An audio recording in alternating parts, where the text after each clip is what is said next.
Hi everybody, it's Michelle and I am now officially a mommy of 2 little boys. If you guys haven't seen on Twitter or on Facebook or on my Instagram, on Monday, October 15th at 2:08 a.m., our little baby boy Max was born and we have just been loving life. And as you guys can imagine, it's been a whirlwind of emotions and feelings and restless nights, not sleeping a lot. But I am so happy and I'm just so excited to share my labor story with you guys, and I will introduce you guys to him in the next video that I do.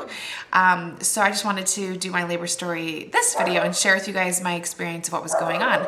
So if you guys have been following me, I didn't do a week 38 pregnancy vlog. I just was feeling awful. Like I was so fatigued and so just kind of depressed at the end of my pregnancy. I know a lot of people get postpartum, but I think I always get like at the end of pregnancy depression because I just get so exhausted, so fatigued, and I just am really uncomfortable and not very positive. So I didn't want to do a video and put on a fake smile and be like, hi guys, everything's going great, because it wasn't going great.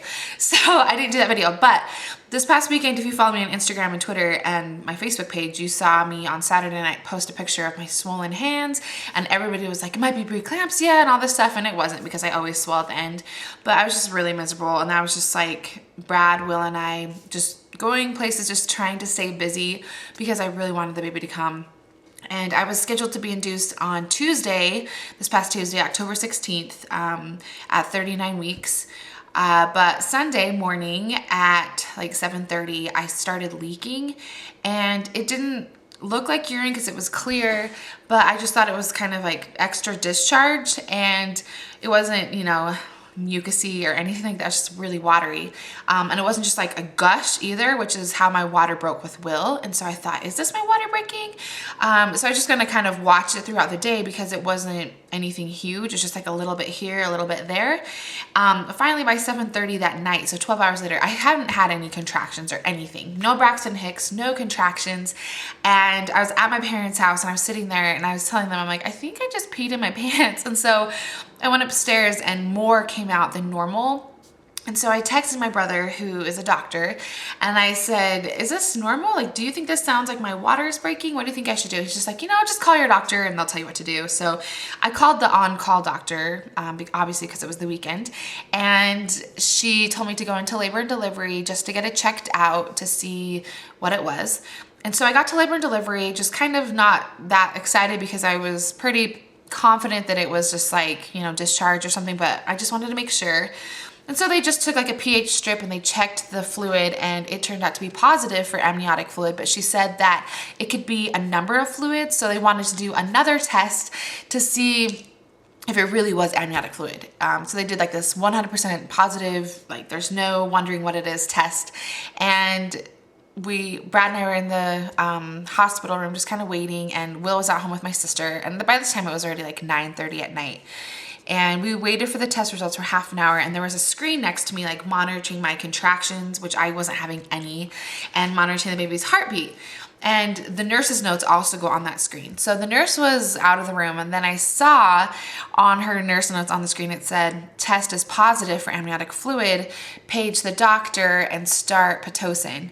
And the nurse came running in, she said, you know, your water did break. It was just leaking gradually, but we're gonna, you know, put you into labor because you need to go into labor at this point for the baby and for the baby's safety. And she had checked me before then, and I was only 3 centimeters, and she's like, I can feel the baby floating in the fluid, so I don't think it's amniotic fluid. That's what she said. So we were really excited, and we knew that we were going to deliver the baby. So we started the Pitocin at about 10:45, and the doctor checked me, same thing. I was only like 3 centimeters, like no contractions whatsoever. And they were asking me, you know, how was your first labor experience? Was it fast? And I said, yeah, it was pretty fast. It was like 6 hours, and they're like, oh, that's really fast, but this could be even faster because it's your second. And so I was like, I don't know about that. So they started the Pitocin, and we were just relaxing, and I could start seeing contractions, but nothing exciting. And they decided to do like an internal reading of my contractions and an internal reading of the baby's heart rate. So I had all these tubes going up me and my catheter, all that stuff. And I got my epidural right away because I wasn't sure how quickly I would go into labor, and the anesthesiologist was right next door. And sometimes, you know, it like takes a while for them to get there. So I got my epidural right away. And we were just hanging out, and my husband and I were getting tired, just thinking, no, it's gonna be a while. And like an hour later, I was only at a 4. So I was like, we're gonna be here all night kind of thing. And then we were watching The Walking Dead, you know, the zombie show, because it aired that night. And we were just laying there, and I told my husband, I was like, Brad, this is really embarrassing, but I feel like I have to poo. And he was like, oh, really? He's like, do you want me to get you like a bedpan or something? Like, should we talk to the nurse? I was like, yeah. So she came in and I told her, and she was like, oh, hold on, that could be the baby. Let me check you.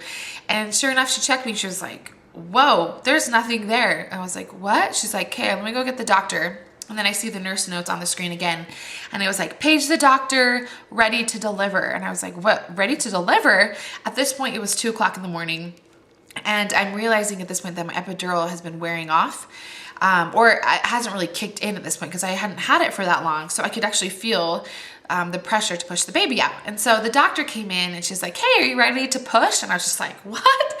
And literally within 3 minutes, I pushed baby Max out. And it was so cool to feel it. I think that's why I made it so easy to push him out. With Will, I only pushed for 10 minutes.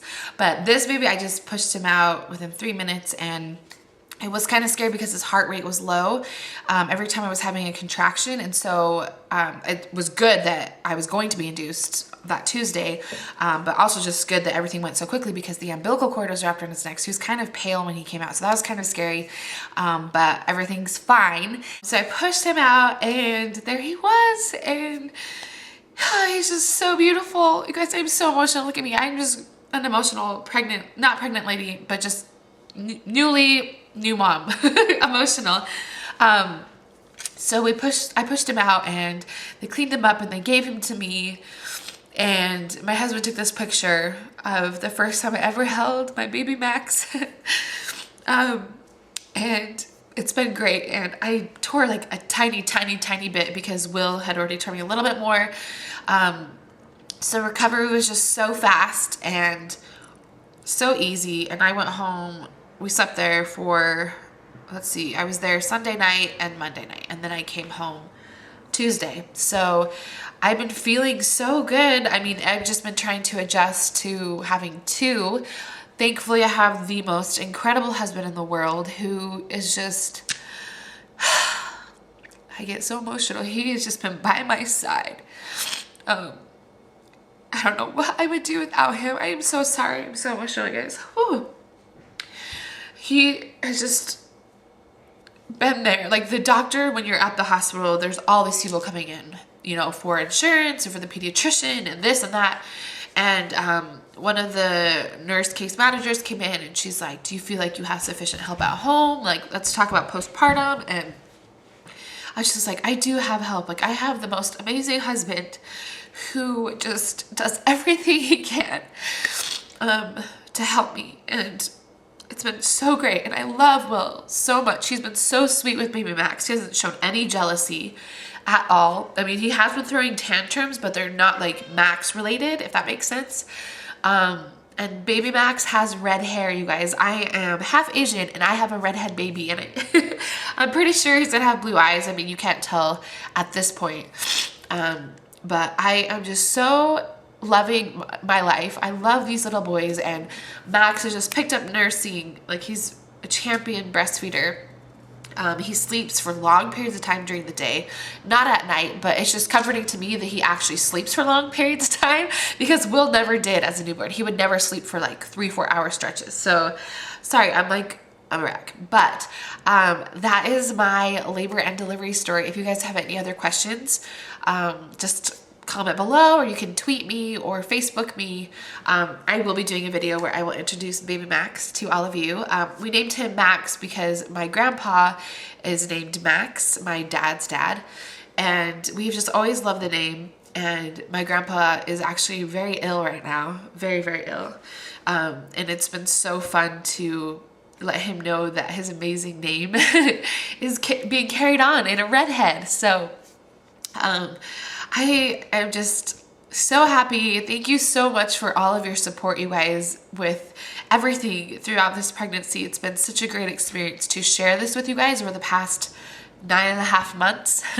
And it's just so crazy that it's over. So I will be doing a lot of videos on how I'm losing the baby weight and all of that fun stuff and how I've been dealing with two. And I'm going to try to pump and bottle feed as well as breastfeed, still breast milk. But I didn't get to bottle feed with Will because he didn't like the bottle. So hopefully Max will like the bottle. I'm trying to think of other questions that people have been asking me. Oh, Max was 7 pounds, 18.5 inches long. And yeah, so he was smaller than Will. Will was like 7 pounds, 4 ounces and like 19 or 20 inches long. So they're a little different, but they look exactly the same. Just one is a redhead. So yeah, that is my story. Thank you so much, you guys. And my next video, I will introduce you guys to baby Max. And yeah, that is it. So we will talk to you guys later. Sorry, I'm so emotional. I'm gonna go play with Will now. So talk to you guys later. Bye.